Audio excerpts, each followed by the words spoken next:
জীবনে প্রথম গোলাপ গাছের চারা বানাইতে পারছি আর সেই গাছে ফুলও ফোটাইতে পারছি। হ্যালো এভরিওয়ান, আসসালামু আলাইকুম। কেমন আছেন সবাই? আমার ব্যালকনির যে গাছগুলো সেগুলোর আপডেট অনেক দিন থেকে দেই না। সেই গাছগুলোর মধ্যে একটা গাছের আপডেট দিচ্ছি। অনেক দিন আগে আমি এই ডালটা এনে লাগিয়ে দিয়েছিলাম, আপনাদের মনে আছে কিনা জানি না। আগের ভিডিওগুলো দেখলেই বুঝতে পারবেন। আর সেই ডালটায় দেখেন মাশাল্লাহ, মানে এত সুন্দর, মানে ডালটা হয়েছে, চারাও হয়েছে, আবার কি সুন্দর একটা গোলাপ ফুলও ফুটছে সাথে সাথে। আমার কাছে মানে আমি জীবনে প্রথম গোলাপ গাছের চারা করতে পারছি ডাল থেকে। আর সেখান থেকে সাথে সাথে আমি ফুলও ফোটাইতে পারছি, এতটা আশা আমি আসলে করি নাই। এই যে দেখেন সবগুলো ডাল কিন্তু মরে গেছিলো। জাস্ট এই যে 3টা ডাল ছিল, একটা ডালের মধ্যে 3টা ডালই মরে গেছে। আর এই যা একটা ডাল, এই যে এই ডালটা থেকে দেখেন কুশি করে করে এই যে ফাইনালি একটা ফুল ফুটছে, যেটা আমার কাছে অনেক ভাল লাগছে। অনেক মানে অনেক অনেক ভাল লাগছে আমার কাছে। আল্লাহ আমাকে দিছে, মাশাআল্লাহ, আল্লাহর সৃষ্টি। গোলাপ ফুলটাও এত সুন্দর হয়েছে, মিষ্টি কালারের মধ্যে, লালের মধ্যে মিষ্টি কালার, খুব ভালো লাগছে আমার কাছে। তো আজকের ওয়েদারটাও অনেক সুন্দর, তো ভাবলাম এই সুযোগে একটা ভিডিও করে নেই।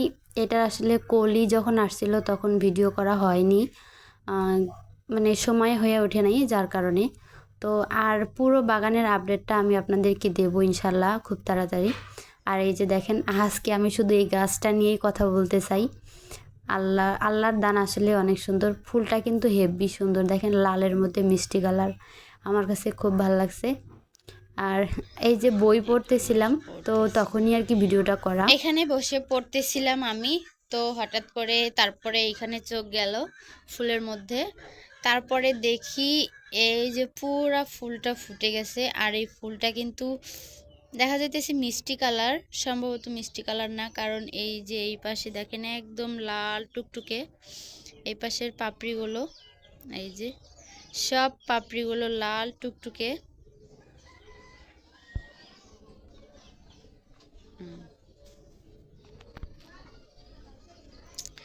একদম লাল টুকটুকে পাপড়ি, এগুলোও মনে হয় লালই হয়ে যাবে। তো আমার কাছে গোলাপ ফুলটা খুব সুন্দর লাগতেছে দেখতে।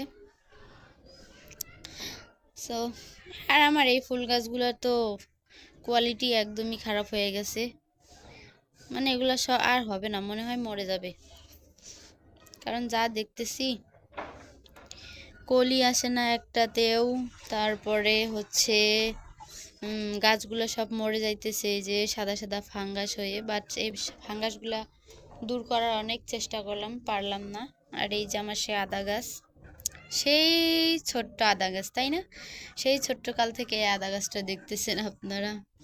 তো এই যে দেখেন এই মূল গাছটা এইটা, আর চারা হয়েছে এটা, এই যে এখানে দেখেন, এই যে। সো এই গাছগুলোর আশা তো আমি প্রায় অনেকটাই বাদ দিয়েছি, কারণ এই গাছগুলো হয়তো হবে না, এগুলো সব শেষ। আর এই গোলাপটা তো আমার কাছে মাশাল্লাহ, আল্লাহর সৃষ্টি কত সুন্দর, তাই না? আর এই গোলাপ গাছটা হয়েছে কি, এই প্রথম আমি চারা মানে গোলাপের চারা লাগায়া সেইখানে আবার মানে আমার লাগানো প্রথম গাছে এই যে ফুল ফুটছে, আমি তো খুব খুশি হয়েছি। সো আর এই যে আমি এখন এখানে পড়তেছি। একটা ইনফরমেশন দিয়ে রাখি, যখন বই কিনবেন আপনারা, নতুন বই, সো বইগুলো ভালো করে দেখে কিনবেন। কারণ এই যে দেখেন বইগুলো, এই বইটা দেখে কিনে আনি নাই, যার কারণে এই যে দেখেন কি অবস্থা। তো এটা স্টুডেন্টদের জন্য ইনফরমেশন ছিল। তো এই যে দেখেন সবগুলো গাছ মরে যাইতেছে, এই যে সব ফাঙ্গাস ধরে ধরে সব শেষ আমার এত সুন্দর গাছগুলা। সো আজকে এই পর্যন্তই, সবাই ভালো থাকবেন, সুস্থ থাকবেন। আর ধন্যবাদ সবাইকে কষ্ট করে ভিডিওটা দেখার জন্য। চ্যানেলটিকে সাবস্ক্রাইব করে পাশেই থাকবেন, ভিডিওটিতে একটা লাইক দিবেন, কমেন্ট করবেন কি ধরনের ভিডিও আপনাদের ভালো লাগে। সো আল্লাহ হাফেজ, টাটা।